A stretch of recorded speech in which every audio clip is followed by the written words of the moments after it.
Hello, everyone. A clear and present danger. And Solomon made affinity with Pharaoh, king of Egypt, and took Pharaoh's daughter and brought her to the city of David, until he had made an end of building his own house, and the house of the Lord, and the wall of Jerusalem round about. And he had 700 wives, princesses, and 300 concubines. And his wives turned away his heart, for it came to pass when Solomon was old, that his wives turned his heart after other gods, and his heart was not perfect with the Lord his God, as was the heart of David his father. 1 Kings 3:1 and chapter 11 verses 3 and 4. Once we start, there's never a time to stop. For in him there's no such thing as God or pilot, or Christ's cruise control. His wives turned his heart after other gods. There's no doubt that Solomon was chosen, blessed and used by God.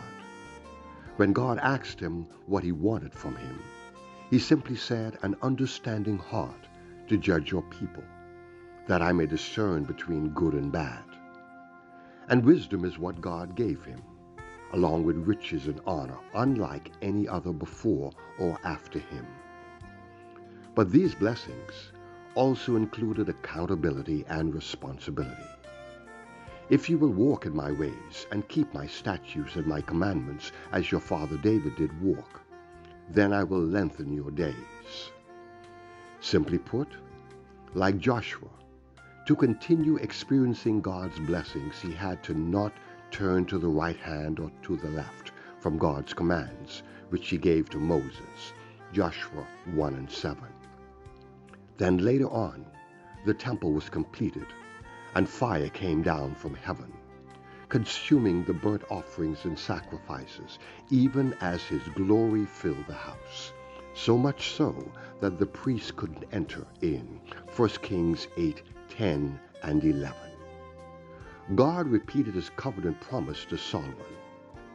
"If my people who are called by my name shall humble themselves and pray, and seek my face, and turn from their wicked ways, then I will hear from heaven, forgive their sin, and heal their land."